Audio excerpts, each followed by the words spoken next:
berdoa mengawali perjalanan kami di tahun 2026 dengan mempererat diri kepada Tuhan. Siapa lagi pembela kami yang dapat dipercaya kalau bukan Engkau? Siapa lagi ya Tuhan penolong kami yang tulus hati menolong dan terbukti selalu dapat menolong kalau bukan Engkau? Maka izinkanlah kami mengawali perjalanan hidup kami di tahun ini dengan Tuhan. Walau kami masih punya banyak waktu untuk berdoa, kami masih punya banyak waktu untuk bersekutu, beribadah kepada Tuhan. Tapi adalah baik kalau kami mengawali hari-hari awal di tahun 2026 ini dengan doa secara khusus. Meminta belas kasihan Tuhan, meminta pemeliharaan Tuhan, meminta penyertaan Tuhan. Sama seperti ketika Musa berdoa untuk meminta pemeliharaan Tuhan atas bangsa yang besar jumlahnya.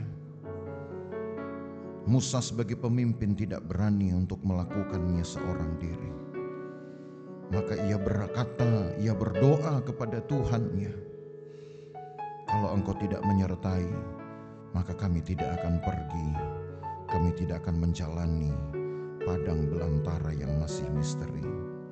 Hidup kami misteri Tuhan, hari-hari depan kami pun adalah misteri. Tapi dengan Tuhan, keyakinan kami akan menyelamatkan kami dan menolong kami. Iman kami akan memastikan bahwa perjalanan kami tidak sia-sia. Itu sebabnya kami ada di tempat ini. Urapi hamba-Mu supaya firman Tuhan menjadi berkat bagi kami. Kami berdoa untuk menikmatinya dalam nama Tuhan Yesus Kristus. Haleluya. Amin. Haleluya. Puji Tuhan. Haleluya, puji Tuhan. Iya. Nah, ini doa hari pertama saudara ya. Jadi ada 2 hari kita akan sediakan waktu untuk mengawali perjalanan kita di tahun 2026 ini ya, dengan doa ya. Mungkin memang tampak biasa kita melakukan hal ini, sebab rata-rata gereja-gereja lain juga melakukannya ya, walau tidak banyak lah ya, tapi ada yang melakukannya. Tapi secara pribadi saudara, saya juga mempunyai satu pergumulan iya, kekhawatiran iya ya. Sebab sebagaimana yang Alkitab sendiri juga katakan bahwa menjelang kedatangan Tuhan itu waktu dan keadaan dunia ini kan tidak akan lebih baik ya, tidak akan lebih baik lah.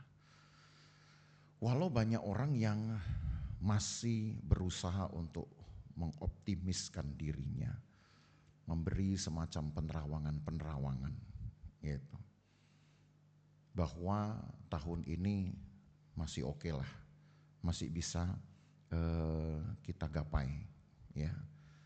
Belum nanti setelah tanggal berapa itu? Februari tanggal 17 atau tanggal berapa itu? Imlek. Nah, nanti akan ada penerawangan baru lagi itu biasanya ya. Yang show ini nanti di tahun ini untung gitu ya. Yang show yang itu buntung, nah gitu. Ya. Maka yang show-nya pas lagi buntung, udah makin pusing lah gitu. Tapi saudara tahu bahwa sebenarnya tahun 2026 ini saja sudah banyak orang menubuatkan tahun di awal dari bencana besar yang nanti puncaknya katanya tahun 2030-an. Memang masih lama sih. Kalau dihitung dari sekarang masih ada 4 tahun, masih ada 5 tahun. Tapi 4 tahun, 5 tahun itu kalau dijalani, kalau kita nggak inget-inget, kita nggak mikir-mikirin, cepat jadinya, ya, cepat jadinya. Ya.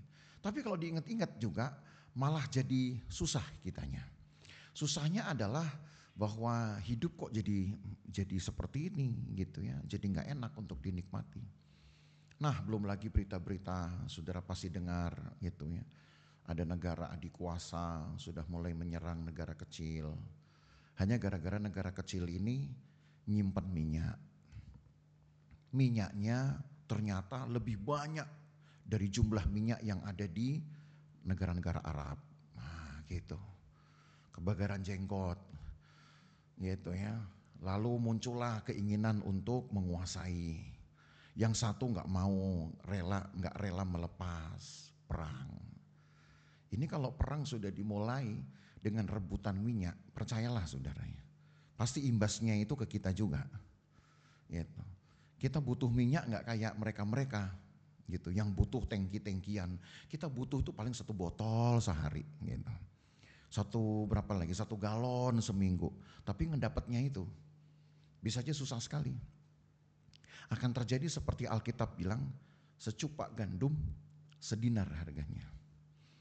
Saudara tahu secupak itu seberapa? Secupak itu segenggaman. Itu namanya secupak. Itu ukuran dari orang-orang Israel. Segenggaman, secaplokan. Gitu. Caplokannya siapa dulu nih? Masalahnya. Kalau makin besar orangnya, caplokannya makin gede dong. Gitu. Tapi umumlah buatlah rata-rata. Kan orang yang gede itu sedikit. Ya taruhlah caplokannya rata-rata kita lah gitu. Kira-kira kalau saudara ngambil sesuatu dengan secaplokan tangan begitu, habisnya berapa lama? Sebulan? Sekali makan. Jangan kan bilang 1 bulan saudara ya. Secaplok begitu sehari aja masih bagus gitu, masih ada yang disimpan. Sekali makan. Dan itu ditebus dengan harga 1 dinar kata Alkitab. 1 dinar itu kalau dikonversi saudara ya, ke dalam istilah ekonomi sekarang, mata uang dinar yang punya sekarang ini Yordania pakai mata uang dinar. Jadi waktu saya ke Yordania kemarin, saya beli sesuatu harus dengan dinar gitu. Jadi langsung kelihatan mahal banget tuh saudara ya. Karena 1 dinar saja itu sudah sama dengan 20.000, 21.000 sekian gitu. Jadi kalau beli kopi misalkan 2 dinar, kan kita langsung ngitung nih, aduh 42.000, mahal amat nih kopi gitu. Lalu saya cuma punya duit 1 dinar ternyata. Udah saya mau beli kopi 1 dinar, nggak bisa nih, harus 2 dinar. Ya udah separuh aja gitu. Kan separuh 1 dinar. Nggak dapat saudara, di sana nggak ada separuh-separuhan.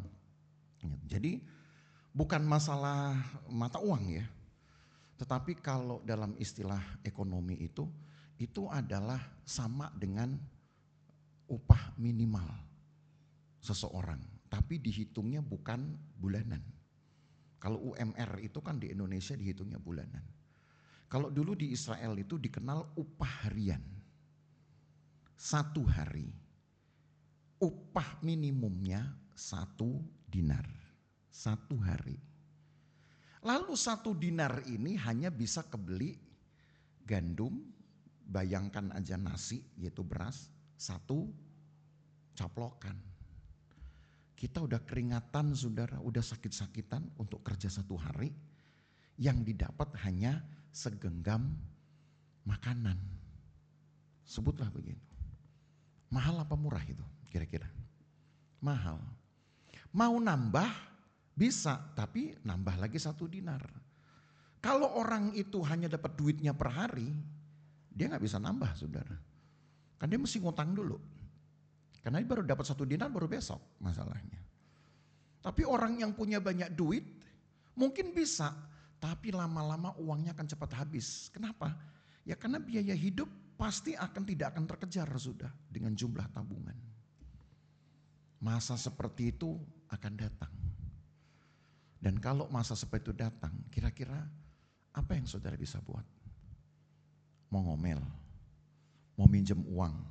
Percayalah gak akan ada orang yang berani minjemin kepada saudara. Kenapa? Karena dia sendiri juga sedang berhitung untuk kebutuhannya. Saya pinjemin ke orang, berarti kan yang saya punya berkurang. Sementara yang saya beli juga banyak. Susah itu zaman itu saudara. Hanya saya tidak tahu kapan itu dimulai. Bisa tahun ini, bisa nanti kata si tukang ramal itu tahun 2030 ya. Bahkan ada pendeta yang sudah bisa membuat ramalan. Saya nggak tahu nih pendeta ini ngeramal atau nubuat, saya nggak tahu ya. Gitu. Tapi ada memang. Nanti Indonesia akan kena paceklik, super paceklik itu 2035. Masih 9 tahun lagi, 2035 saudara. Itu katanya, kata dia. Kalau seandainya benar pun saudara, kira-kira 9 tahun ini saudara bisa lakukan apa ya? Bisa tiba-tiba dapat rezeki nomplok. Oh, kita beli pulau 1000 kita jual. Supaya apa? Tabungan langsung makin banyak. Jadi mau secupak gandum sedinar kek, mau 10 dinar kek, gak persoalan. Kenapa? Saya udah jual pulau misalnya. Apa iya sih bisa kita dapatkan itu dalam waktu, sebutlah beberapa tahun ini. Gak gampang saudara ya. Jadi dalam bayangan saya itu adalah bahwa hari-hari ke depan kita ini memang akan sulit sekali. Tetapi Alkitab berkata juga, kalau memang masa itu sudah terjadi, secupak gandum sedinar itu akan terjadi, artinya barang-barang akan terus naik sementara kebutuhan hidup, biaya hidup tidak mengalami penyesuaian. Alkitab berkata, jangan rusakkan minyak dan anggur itu katanya. Jangan rusakkan minyak dan anggur. Ini bukan bicara kebutuhan hidup lagi. Karena minyak dan anggur masih bisa rusak untuk jangka waktu tertentu. Jadi kalau disebut ada minyak dan anggur yang tidak bisa rusak, itu berarti bicara tentang pengalaman rohani. Nah itu saja saudara ya. Apa yang tidak bisa rusak dalam pengalaman rohani? Ya hanya kuasa Tuhan dong. Kuasa Tuhan seringkali juga dapat disebut sebagai minyak. Nah, gitu. Tapi satu kali juga dia bisa juga disebut dengan anggur. Tapi seringkali anggur lebih banyak bicara tentang sukacita. Minyak bicara kuasa Tuhan. Anggur bicara sukacita bersama dengan Tuhan. Jadi kalau lagi susah, obatnya cuma 2 saudara. Minta kuasa Tuhan, lalu minta hati bersuka cita. Karena hati gembira adalah obat. Jadi kalau saudara susah, ketawa. Setuju? Ketemu orang yang muka susah, ketawa. Pasti dia juga akan ikut ketawa, saudaranya. Mau dipraktekkan? Ya memang cuman itu. Ketemu orang cemberut, saudara ikut cemberut. Ya dua-dua jadi korban nanti. Gak ada yang bisa memenangkan hati. Dua-dua dikalahkan dengan kondisi. Jadi jemaat Losofan harus bisa menguasai keadaan, bahkan dapat menjadi berkat bagi orang lain dengan cara itu tadi, punya sukacita. Walaupun memang kita susah, tapi lebih baik kita banyak ketawa supaya sehat. Sebab pernah loh ada orang Jerman meneliti. Di penelitiannya ini sudah berlangsung udah 30-an tahun. Gitu, diteliti antara satu perumahan A dengan perumahan B. Yaitu. Lalu saya lupa jumlahnya berapa, pokoknya ada 2 perumahan diteliti. Perumahan yang A itu orang yang hari-harinya susah untuk ketawa dan senyum. Tapi di perumahan yang B itu rupanya mereka lebih suka atau murah senyum. Lebih suka ketawa. Kalaupun toh mereka sakit atau menderita, mereka lebih suka untuk mengekspresikan itu dengan senyum. Setelah 5 tahun saudara, jadi penelitian itu lama, gak 1 hari 2 hari. Dalam 5 tahun saja ternyata jumlah kematian dari orang-orang di perumahan A itu 3 kali lebih banyak dari yang ada di perumahan B. Berarti hasil penelitiannya bilang apa? Bahwa orang yang mahal senyumnya matinya lebih cepat. Gitu. Tapi orang yang murah senyumnya awet hidup. Itu bunyi penelitiannya begitu. Jadi saudara mau awet hidup, banyak senyum. Loh itu penelitian itu, saudara. Penelitian itu ya, itu sudah dilakukan di Jerman selama sudah 30-an tahun lah gitu. Jadi nggak bisa dibohongi, artinya betul orang yang banyak senyum itu membuat penderitaannya itu tidak merusak sistem dari sarafnya sendiri. Yang bikin orang bahagia, saudara, yang bikin orang panjang umur itu ternyata kebahagiaannya. Makanya benar tuh saya ingat waktu Ahok bilang di daerah Roxy dibikinlah satu apartemen untuk orang-orang yang sudah didiagnosa tidak akan sembuh dari penyakit kankernya. Kalau nggak salah itu pernah saya ingat tuh programnya dulu dia waktu jadi gubernur. Karena dalam pandangannya orang yang memang sudah nggak bisa disembuhkan ini paling tidak masih punya kesempatan hidup panjang dengan hidup yang enak, nggak dibuat menderita. Karena orang sehat kalau menderita justru mati cepat. Jadi pilihannya cuma itu, saudara. Nah hari ini saya bawa kepada saudara satu pengalaman dari Daud dan Goliat.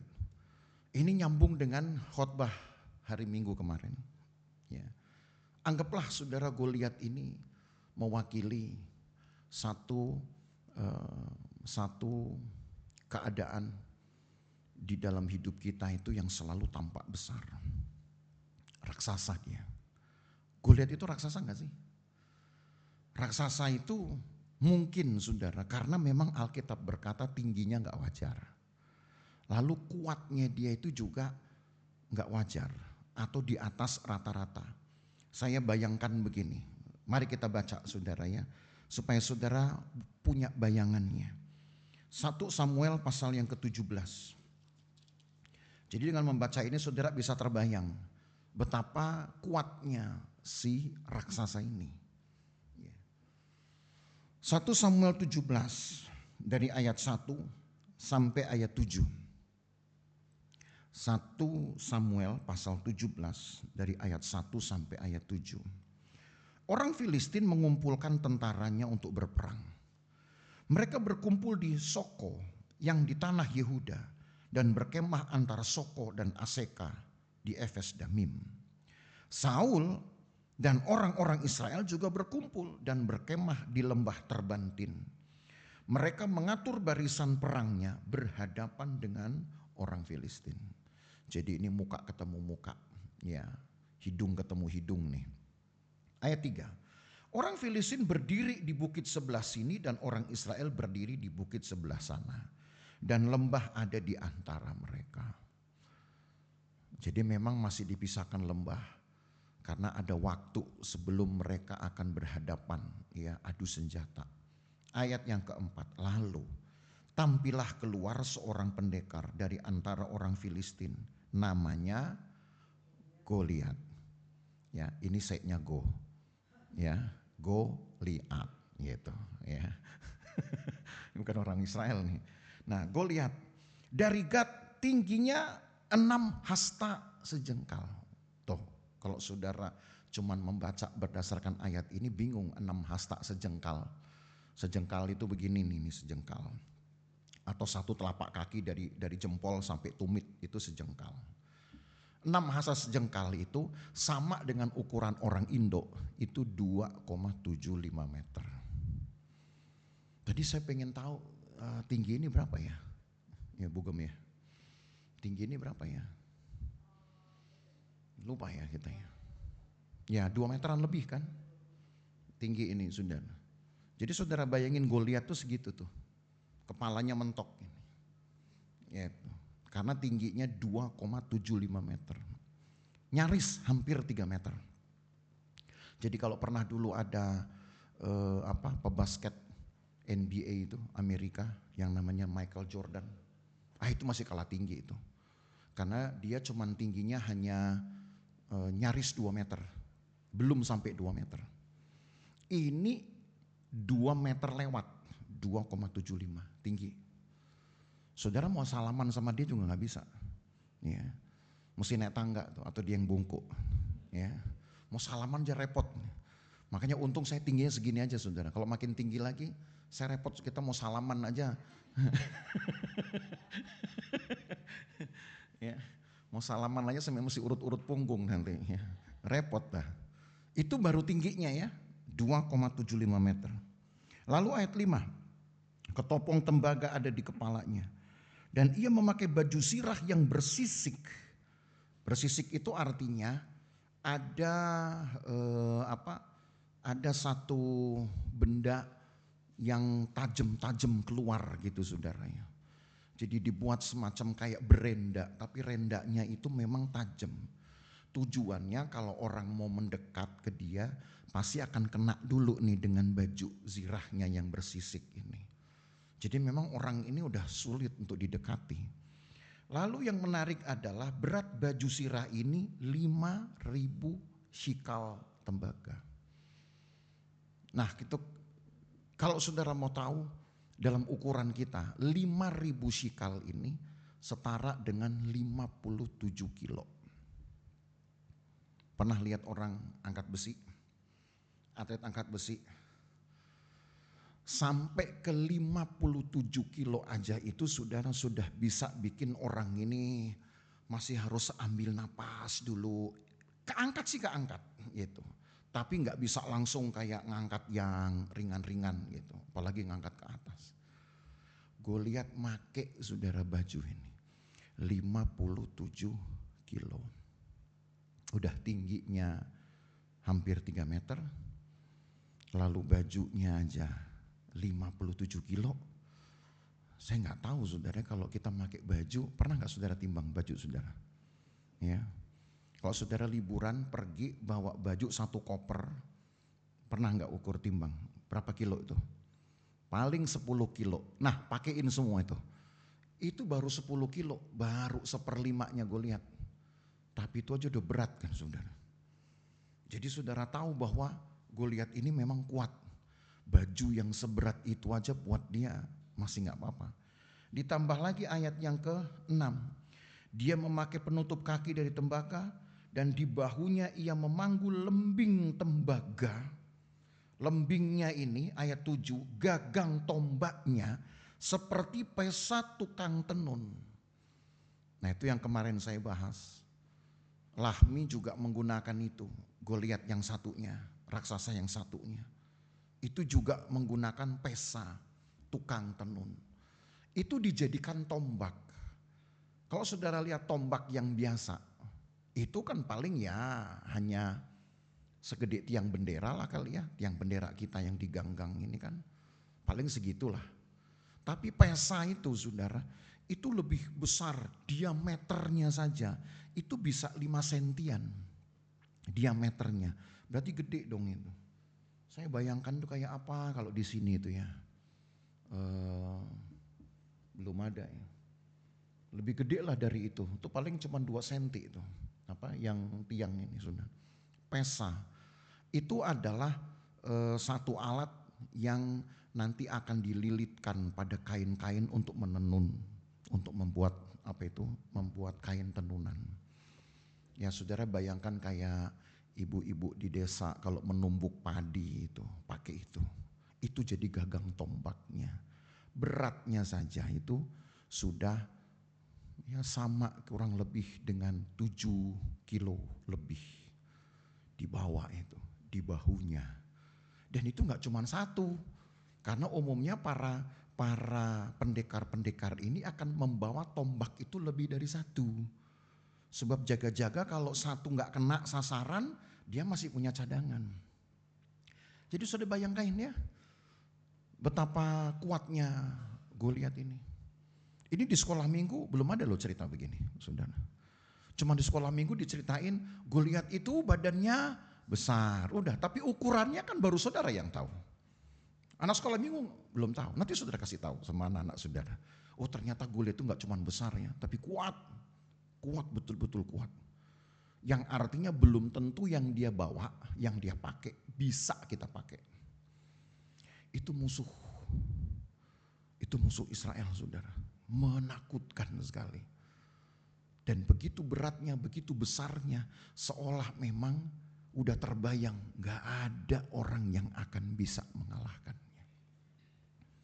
Lalu di ayat yang saya loncat ayat yang ke-16. Saudara lihat, ini belum perang. Tapi beginilah cara musuh-musuh kita akan memperlakukan kita. Ke ayat yang ke-16 tertulis begini. Orang Filistin itu, gue lihat tadi, maju mendekat pada pagi hari dan petang hari. Demikianlah ia tampil ke depan 40 hari lamanya. Nah ini yang makanya kemarin itu saya pakai jadi rumus. Kalau satu raksasa saja, untuk menghadapi satu raksasa, persiapan orang Israel butuh 40 hari paling sedikit. Sementara orang Israel totalnya akan berhadapan dengan 5 raksasa. Ini gue lihat baru yang pertama, saudara. Masih ada 4 yang lain. Jadi kalau satu Goliat aja 40 hari kurang lebih. Taruhlah 5 Goliat ini. Anggaplah itu jadi waktu yang paling pendek saja. Atau paling panjang. Berarti Israel berhadapan dengan raksasa-raksasa ini butuh 200 hari atau setara dengan 7 bulan. Perang itu capek gak, saudara? Capek. Tapi lebih capek mana sama orang yang diam-diam aja? Ayo, yang nganggur, yang gak tahu, yang bawaannya bengong. Lebih capek itu sebenarnya. Kalau orang perang, capeknya masih ada nilainya. Apa itu nilainya? Nilai kepahlawanan, keberanian, itu tuh, untuk mengusir musuh. Lah kalau orang bengong kan gak ada nilainya, saudara. Tidur banyak juga capek, sama ya. Tinggal artinya bahwa hidup ini memang gak ada yang gak capek. Semua capek. Tapi sekarang mari kita mencari capek mana yang kira-kira punya nilai. Nah sekarang datang Goliat ini. Pagi, petang, 40 hari cuma nongol doang. Lalu apa yang dia buat? Dia hanya mengolok-olok umat Tuhan. Ada gak usah dibaca ya. Tapi ceritanya begitu. Saudara tahu gak yang namanya musuh-musuh kita ini, orang-orang di luar kita ini, yang gak seiman dengan kita atau bahkan yang gak punya iman karena gak punya Tuhan. Kalau mau mengalahkan kita, itu mereka jarang perang terbuka.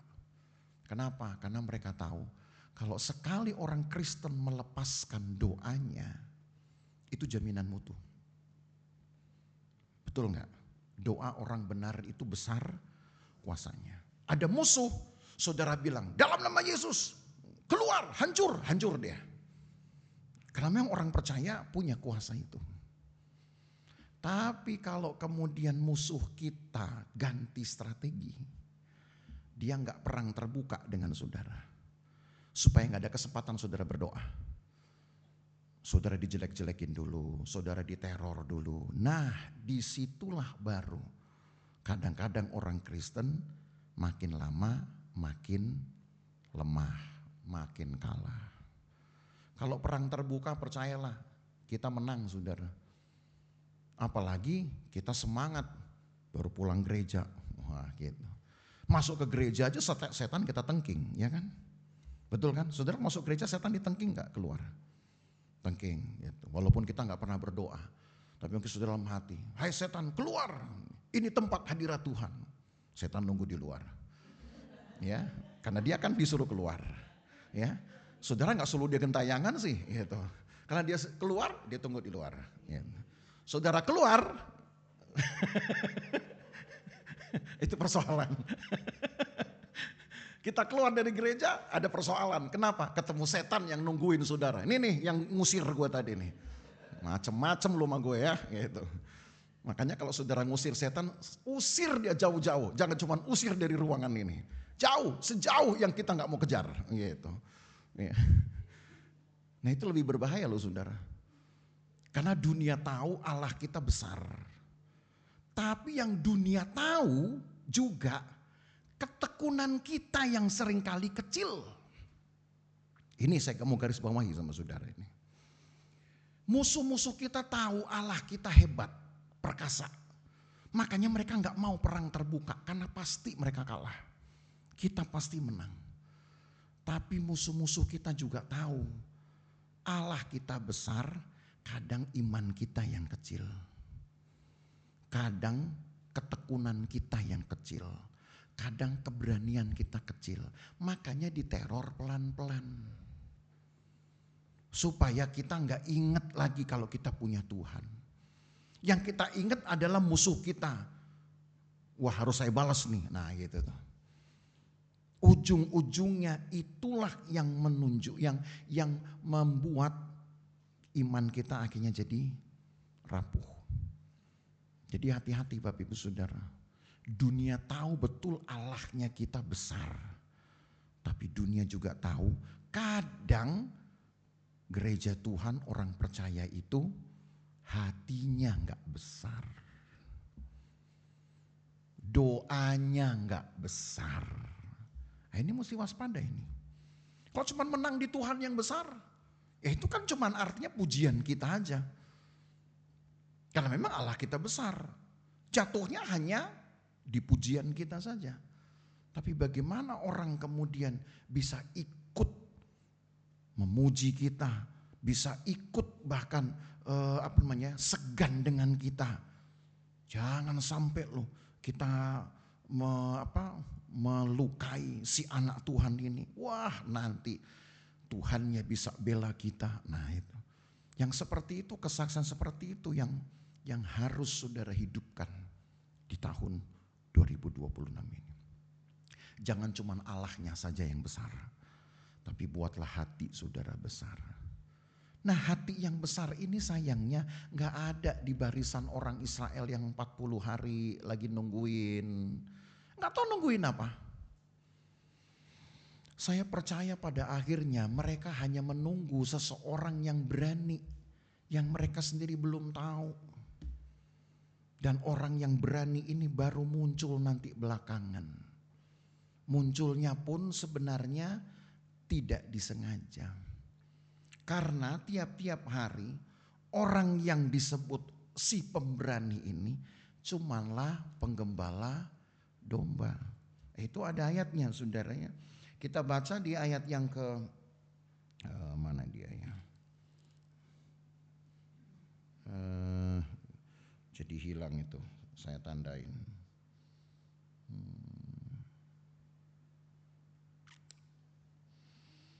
Bahwa Daud itu kemudian hanya kembali ke penggembalaannya.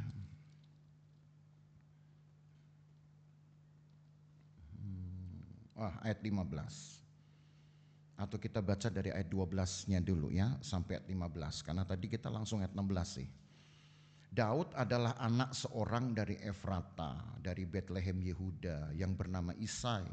Isai mempunyai 8 anak laki-laki. 8 ya saudara. Pada zaman Saul orang itu telah tua dan lanjut usianya. Ketiga anak Isai yang besar-besar telah pergi berperang mengikuti Saul. Tuh. Ketiga kakak Daud ada di barisan itu. Tapi gak bisa ngapa-ngapain. Nama ketiga anaknya yang pergi berperang itu ialah Eliab, anak sulung, yang kedua Abinadab, dan yang ketiga adalah Syamah. Daud yang bungsu, jadi nomor 8-nya Daud. Jadi ketiga anak yang besar itu pergi mengikuti Saul, tapi Daud selalu pulang daripada Saul untuk mengembalakan domba ayahnya di Bethlehem. Sementara medan pertempuran itu tadi, lokasinya itu ada di Lembah Terbantin. Itu dari Bethlehem. Ya kurang lebih kalau mau dijalani saudara Lembah Terbantin ke Bethlehem.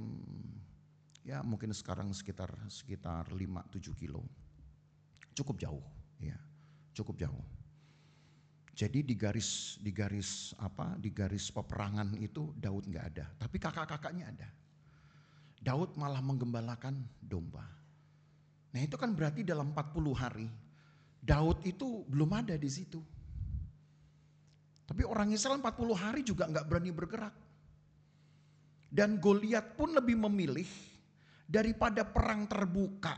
Nanti ujung-ujungnya kita bisa kehilangan banyak pasukan, mati misalkan, lebih baik kita runtuhkan semangat orang Israel.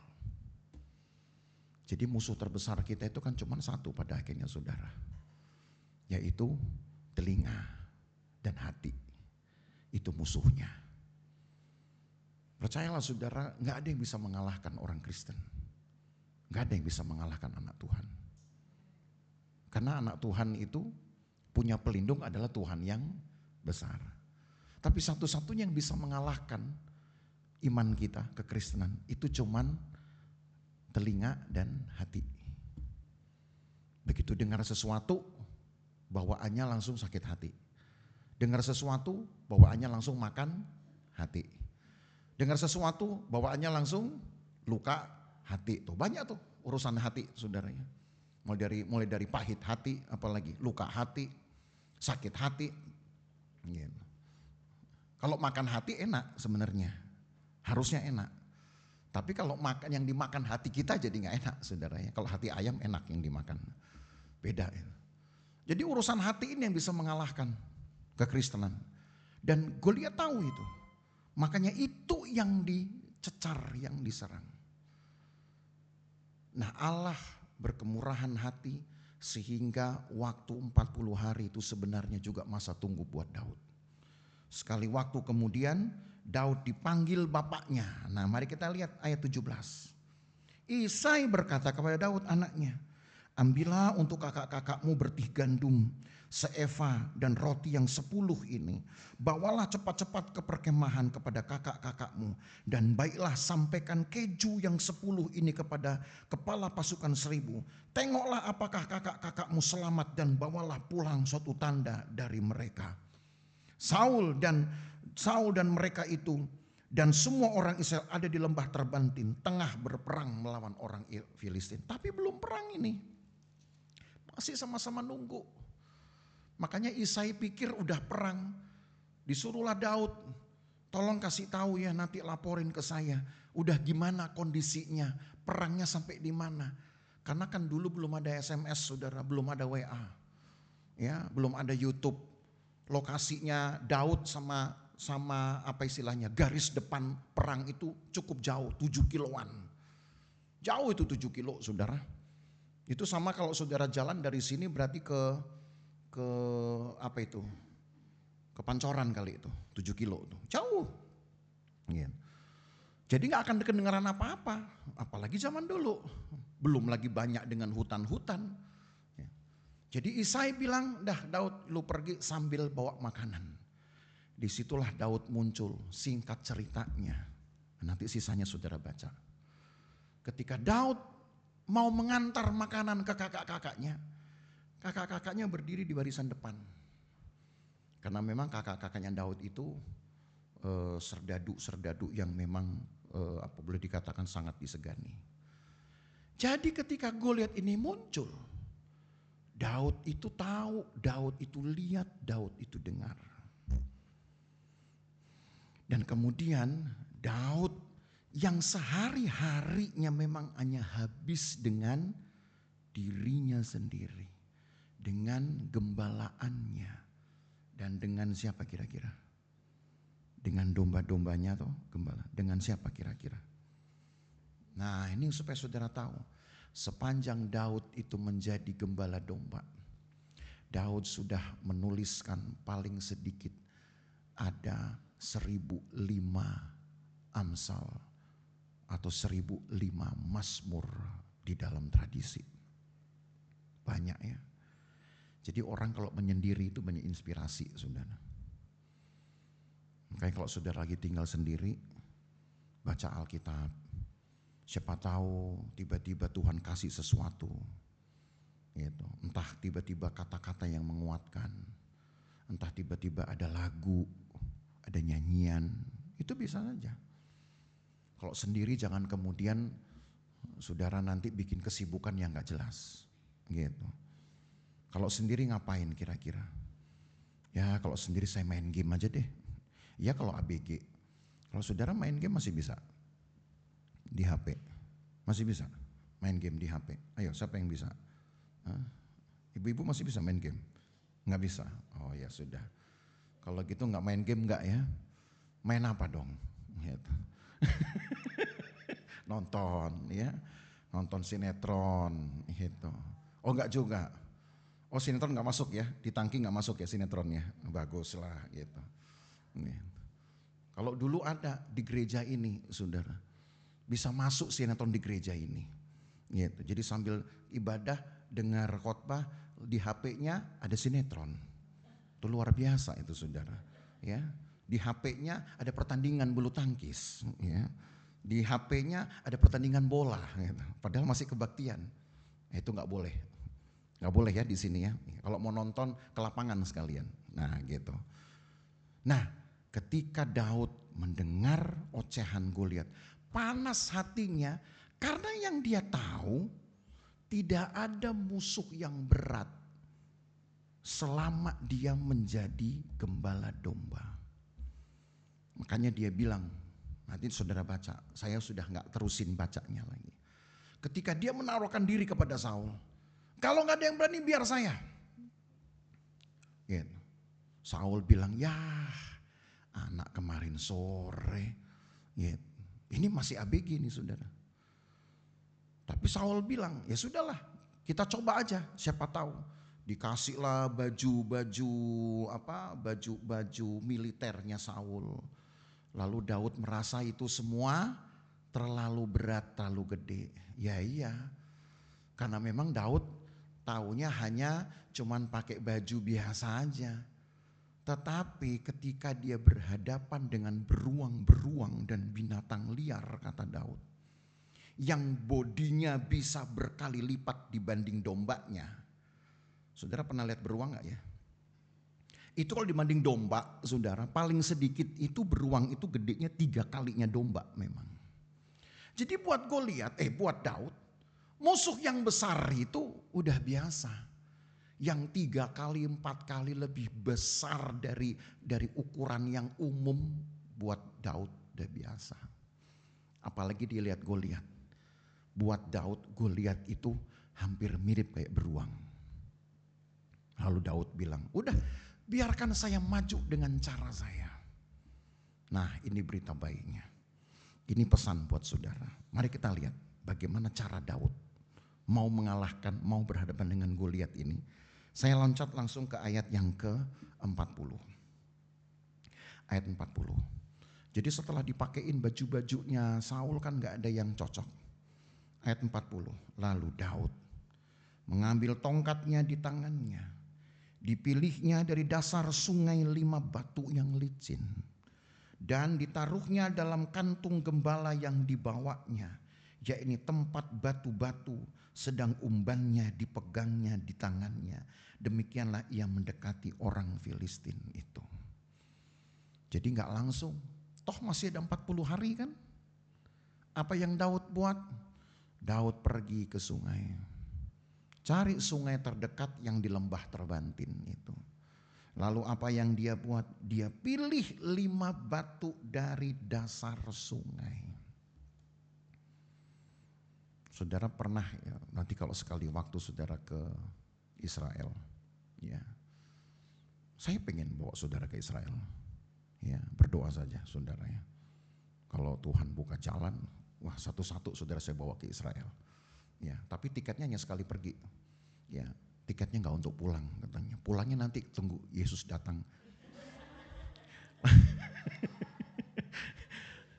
Langsung pulangnya menuju Yerusalem baru saudara. Enggak, bercanda ya. Nanti kalau Tuhan buka jalan, ya, siapa tahu ada berkatnya dan memang pas ada momennya, ya saudara bisa. Tapi mungkin harus ganti-gantian ya, nggak mungkin sekaligus gitu. Nah di Israel itu kalau sekarang sungai-sungai di sana udah jorok, udah kotor-kotor lah. Tapi dulu sungai-sungai itu jernih sekali, ya. Dan kalau seseorang mau mengambil batu di dasar sungai, yang dia lakukan pasti apa? Paling minimal kan dia jongkok, dia bungkuk, dia jongkok atau dia berlutut, nah gitu. Inilah berita baiknya saudara. Daud memang biasa mengawali hidupnya itu dengan posisi hidup seperti ini. Yang menggambarkan dia orang yang penuh penyerahan diri, banyak bungkuk, banyak jongkok, banyak berlutut. Batu mau melawan Goliat, apa efeknya? Gak ada, saudara. Jangankan cuman 5, 1 kali aja dia keringin itu, saudara. Dia ambil batu semua, tetap gak ngefek sebetulnya. Tetapi alat-alat yang tidak punya harga, yang tidak punya, apalah sebutlah ya, kekuatan. Kalau bersama dengan Tuhan, itu bahkan bisa menjadi senjata yang paling mematikan. Jadi Tuhan mau kita itu berlaku seperti Daud menghadapi tahun 2026. Udah gak usah pakai senjata, gak usah pakai pengalaman, gak usah pakai hitung-hitungan gitu. Mungkin itu menolong kita dulu, iya gak apa-apa. Tapi kalau tahun ini badainya nanti akan makin besar. Maka yang saudara butuhkan itu hanyalah hidup yang penuh dengan penyerahan. Sering-sering membungkuk, sering-sering jongkok, sering-sering berlutut untuk Tuhan. Bukan untuk saudara sendiri, untuk Tuhan. Supaya ketika saudara menghadapi musuh-musuh yang segede Goliat ini, saudara gak bingung mau pakai senjata apa.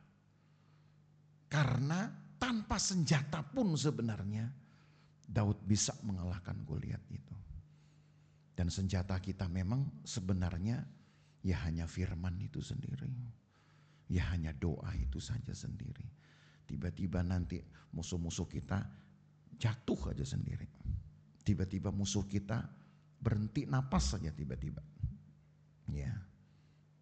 Bisa gak sih terjadi? Bisa, saudara. Tapi jangan sampai saudara salah gunakan. Nanti ada yang saudara gak suka lalu saudara doain.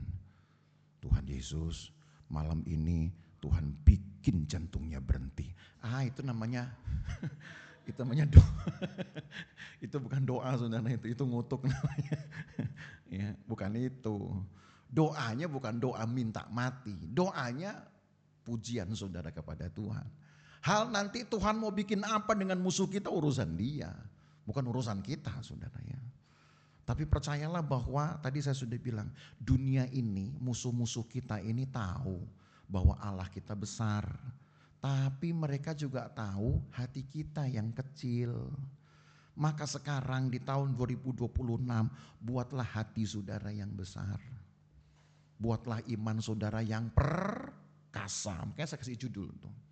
Raksasa itu kalahnya hanya dengan iman yang perkasa. Bagaimana memperkasakan imannya? Sering-seringlah saudara tunduk, sering-seringlah saudara menyerahkan hidup kepada Tuhan, supaya Allah yang besar yang akan mengganti, mengambil alih peperangan saudara, bukan kita. Kalau kita percuma saudara, musuh-musuh kita lebih pintar dari kita. Ya, jadi 2026 ini betul-betul akan menjadi tahun kemenangan kita. Saya berdoa saudara, di dalam doa saya, tadi pastori kita berdoa. Orang-orang pastori jam 2 tadi berdoa. Ya, jadi kita berdoa lagi sendiri. Saya berdoa di dalam hati saya. Saya bilang Tuhan harus ada sesuatu yang lain yang belum pernah saya terima di hari-hari yang lalu.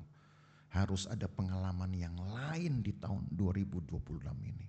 Baik buat saya, baik buat keluarga saya, dan terutama juga buat jemaat Tuhan. Harus ada yang lain. Ya, lalu Tuhan jawab, langsung jawab dia. Oke, gitu. Di hati saya itu, saya rasa Tuhan jawab, oke. Tapi saya cuma minta satu, sering-seringlah seperti Daud ini. Gitu aja, saudara.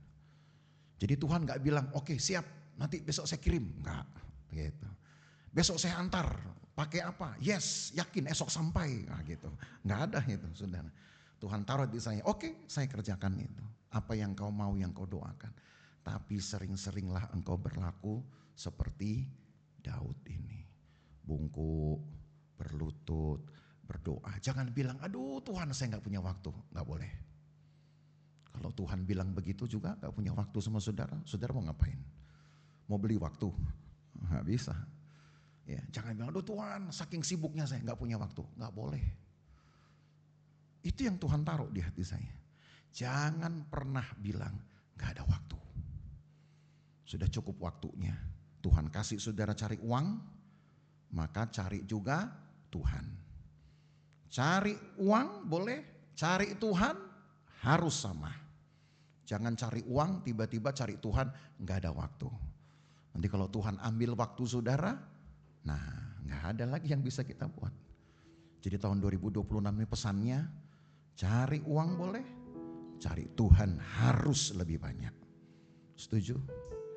Percayalah saudara, tahun ini Tuhan akan buat hal yang besar bagi hidup saudara. Ya, memang untuk kita tahun ini. Mari kita ambil sikap sejenak untuk berlutut. Saudara yang memang bisa berlutut silakan berlutut. Tapi saudara yang memang mau duduk saja silakan duduk saja. Kita sediakan waktu untuk menyembah Tuhan. Penyertaan-Mu Tuhan, segalanya bagiku. Hadir-Mu di hidupku, terutama bagiku. Penyertaan-Mu Tuhan, segalanya bagiku. Hadir-Mu di hidupku, terutama bagi anugerah-Mu,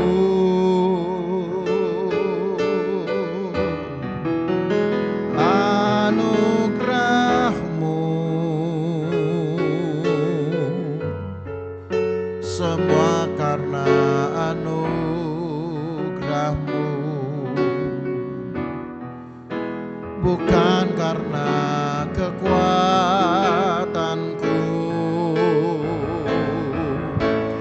Anugerah-Mu,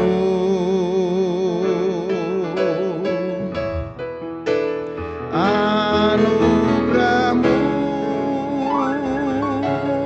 Tuhan, kasih sayang-Mu, sumber kekuatan bagiku. Anugerah-Mu, anugerah-Mu,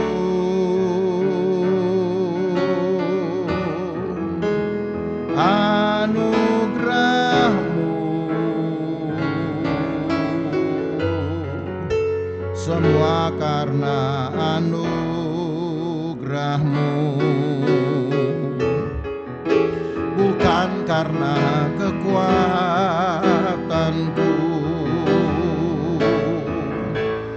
Anugerah-Mu,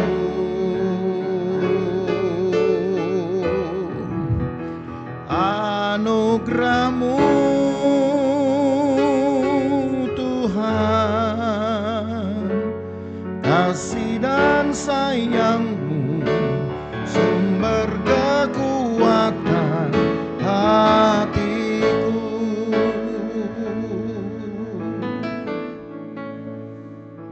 Penyertaan-Mu Tuhan,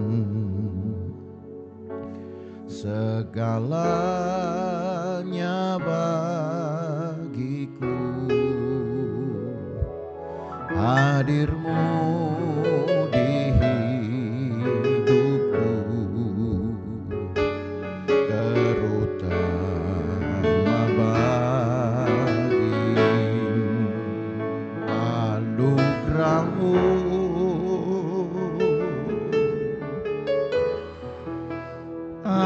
anugerah-Mu, semua karena anugerah-Mu, bukan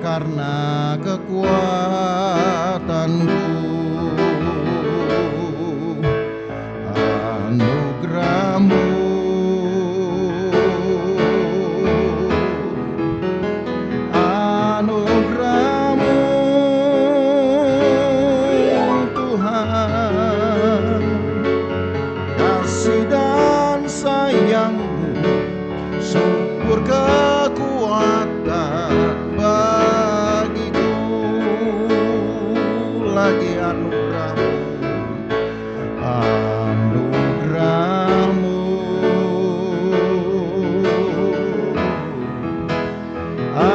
anugerah-Mu,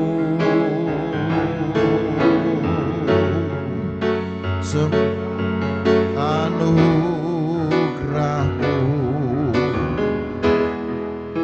bukan karena kekuatanku, anugerah-Mu,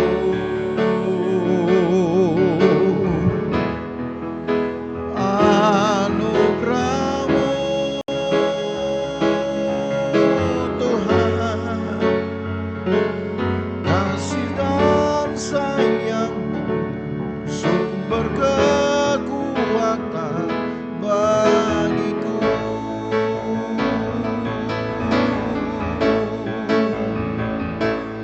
Kasih dan sayang-Mu, sumber kekuatan bagiku. Mintalah kekuatan Tuhan, minta kekuatan Tuhan. Jadikan itu milik kita sepanjang tahun.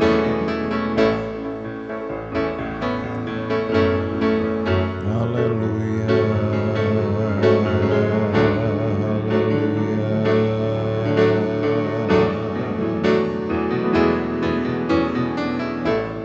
haleluya,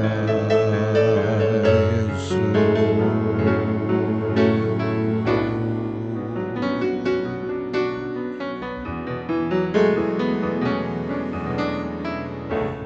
Yesus, haleluya.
Yesus,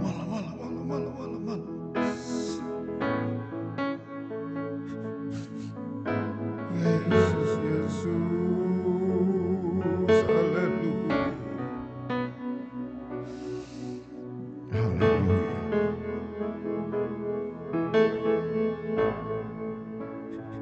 Terima kasih Tuhan, haleluya, haleluya,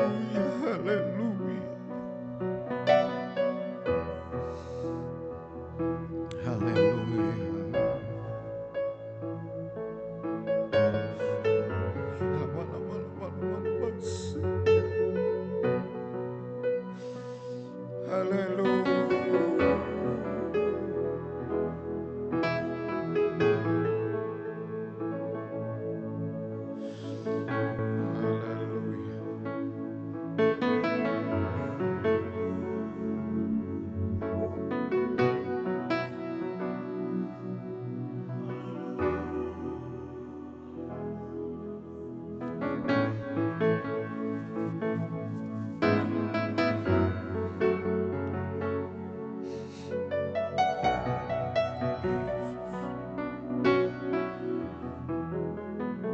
Terima kasih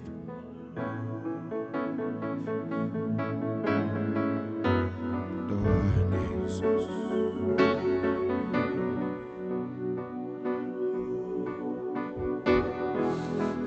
Yesus, Yesus.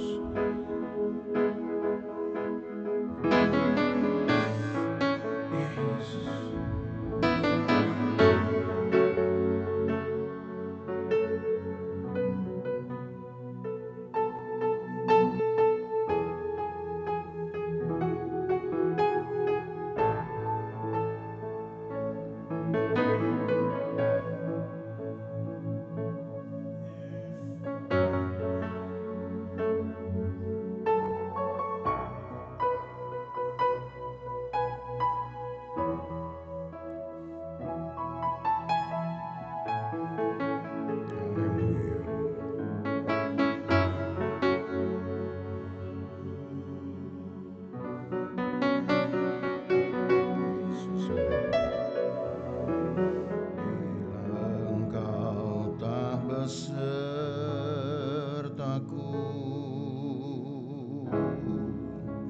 ku tak mau berjalan,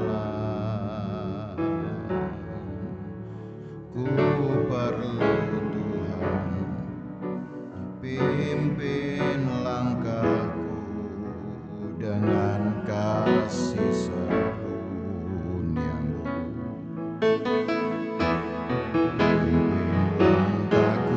Setiap waktu berjalan dalam Roh-Mu,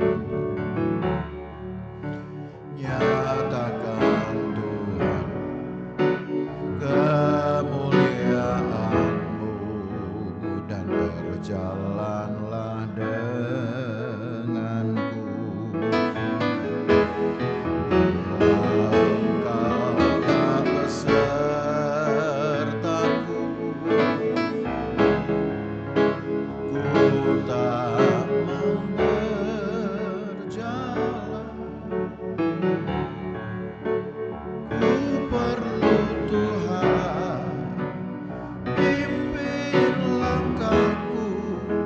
Dengan kasih karunia-Mu,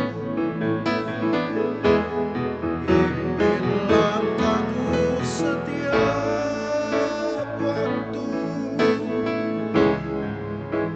berjalan dalam Roh-Mu,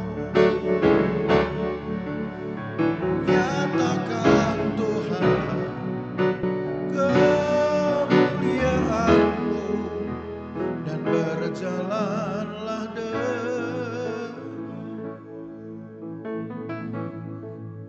Ada waktunya sekarang Bapak Ibu Saudara berdoa untuk orang-orang yang Engkau kasihi.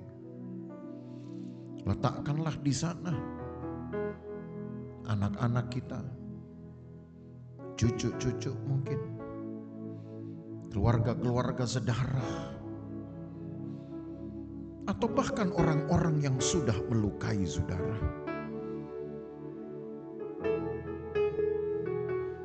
Berdoalah kepada Tuhan untuk mereka.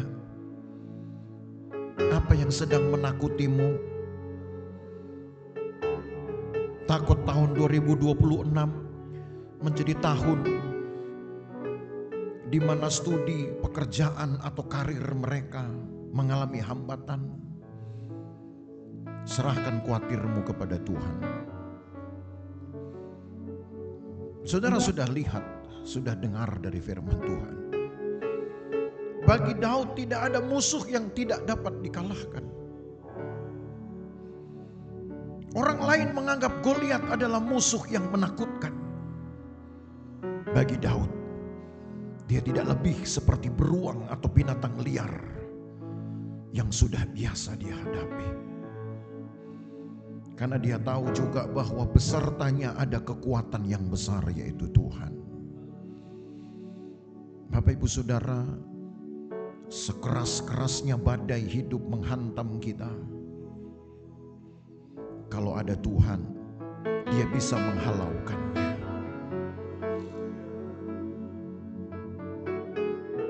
Selemah-lemahnya hati kita sedang menghadapi pencobaan, bisa menjadi berubah kalau Tuhan bersama dengan kita. Maka pastikan tahun ini harus menjadi tahun kita. Bersama dengan Tuhan ini tahun kita. Tahun kita memperoleh apa yang saudara inginkan. Pasti bisa. Asal saudara berlaku seperti Daud. Sering-seringlah membungkuk. Sering-seringlah berlutut di kaki Tuhan. Ada yang Tuhan akan kerjakan dalam hidup kita. Bila engkau tak besertaku,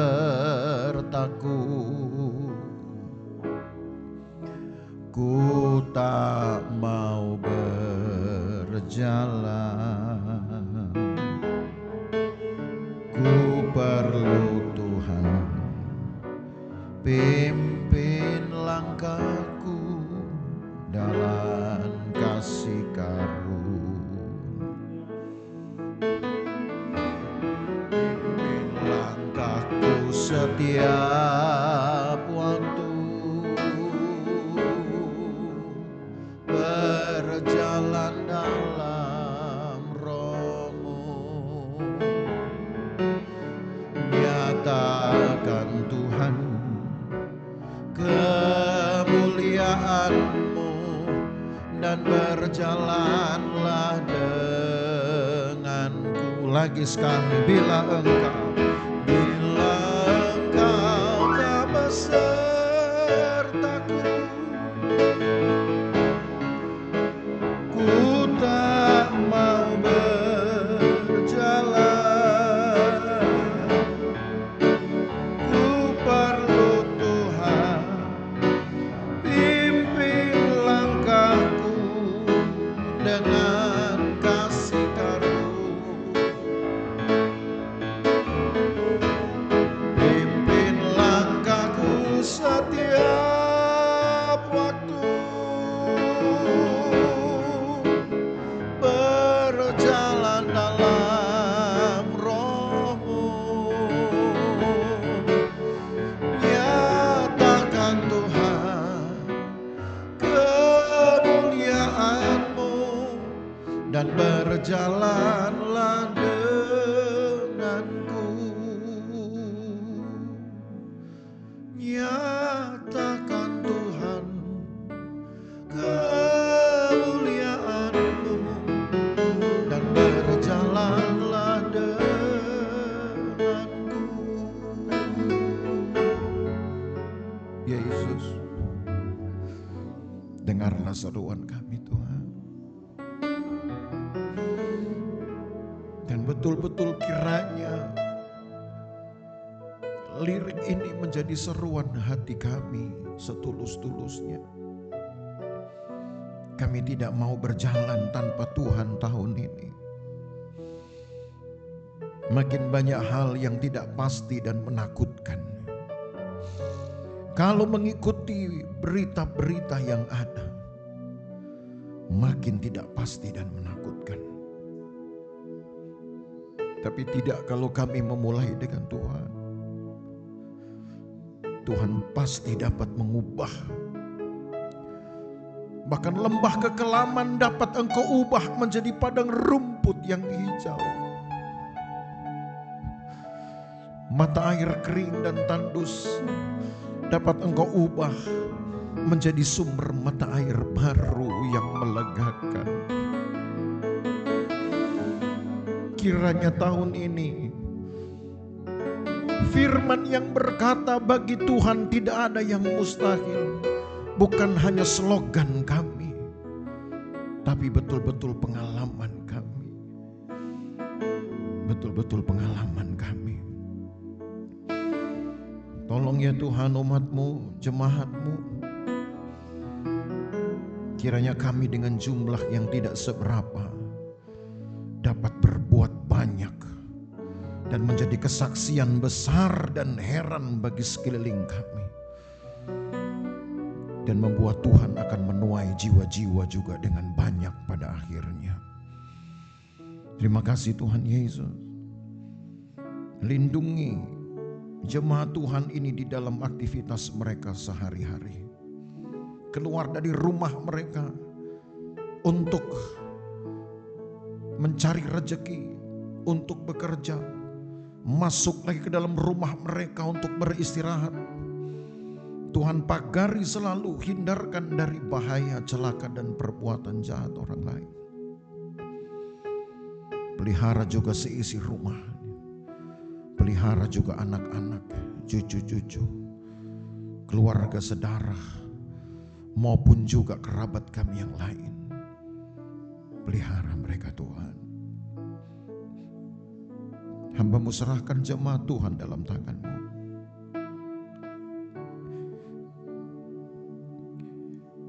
Izinkan jemaat Tuhan tiap-tiap hari bertumbuh semakin dewasa.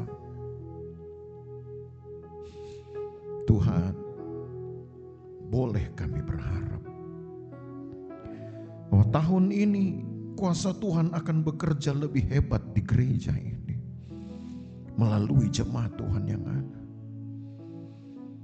Kalau Engkau izinkan, Tuhan bisa penuhi, Tuhan bisa lengkapi gereja ini. Dari pelayanan ke pelayanannya, Tuhan lengkapi dengan karunia-karunia Roh Kudus.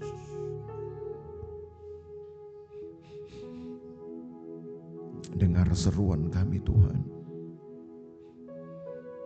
Tentunya kami ingin membayar harganya dengan sungguh-sungguh. Seperti Daud yang rela memberi waktu untuk berlutut, untuk membungkuk di hadapan Tuhan. Kami pun ingin melakukannya. Terima kasih Tuhan Yesus. Bersamalah dengan kami sepanjang tahun ini sampai hari terakhir nanti di tahun ini. Dan kami akan melihat pekerjaan Tuhan lebih besar dari hari-hari sebelumnya. Terima kasih Tuhan Yesus. Dengar seru sembahyang kami Tuhan. Kami masih memiliki satu hari esok hari. Kiranya apa yang kami buat ini tidak sia-sia karena kami melakukannya dengan sungguh-sungguh. Sertai perjalanan pulang umat-Mu jauh maupun dekat.